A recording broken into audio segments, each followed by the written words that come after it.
Mental illnesses.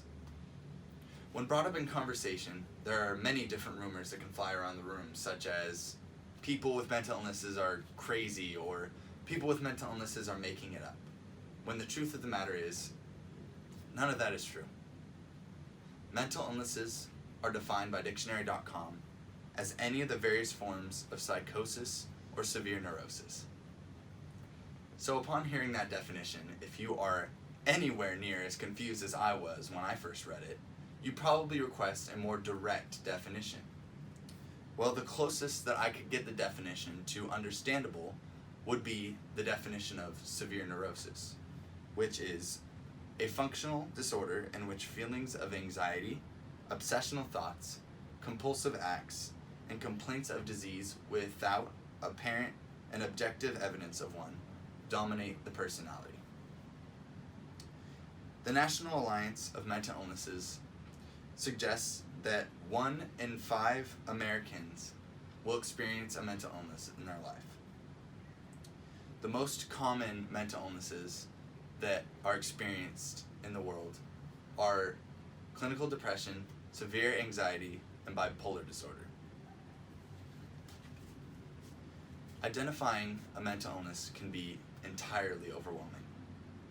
As mentioned before, clinical depression is one of the #1 experienced mental illnesses.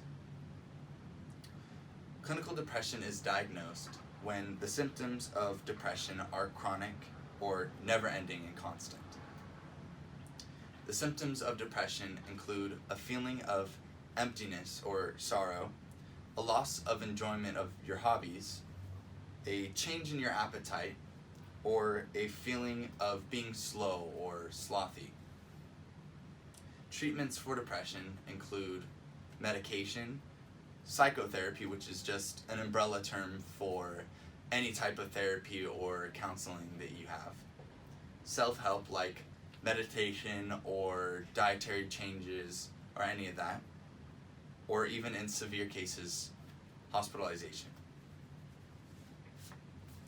An important thing to keep in mind when talking about mental illnesses are that it's not made up. Mental illnesses are actually oftentimes a chemical imbalance in your brain and in your neurons. For clinical depression specifically, the neurotransmitter that is affected is serotonin, which controls mood regulation and behavior. People who have depression have a lack of serotonin in their brain, which leads them to have an unbalanced form of behavior or mood. Depression is an actual chemical disorder, and so asking somebody to get over it or stop feeling sad in most times is not helpful at all. Another very important thing to talk about when considering mental illness is suicide. Now, suicide is a very sensitive topic for people to talk about. However, it is entirely tied to depression. It's really, really important to keep in mind that suicide and depression are not choices that people make to have or commit. It's linked to their brains and their neurons, and in most cases, ignored mental illnesses. The AFSP, or the American Foundation of Suicide Prevention, states that 60% of suicide victims have depression. The AFSP also states that 1,400,000 people every year will attempt suicide. They also state that in reality, 129 people will commit suicide every day. To dial it down and make it more real for you, this means that one person every 12 minutes will commit suicide. Think about that. So the next time that you're talking to somebody about mental illness and they think that people are faking it or that they're crazy, hit them with the facts. The truth of the matter is, they probably don't know that mental illnesses are actually caused by a chemical imbalance in the brain.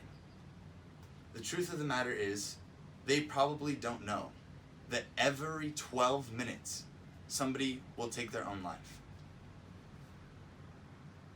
Everyone who talks about mental illnesses think that they know everything about it, but in reality, they don't. So please help spread awareness about mental illnesses before it's too late. Thank you.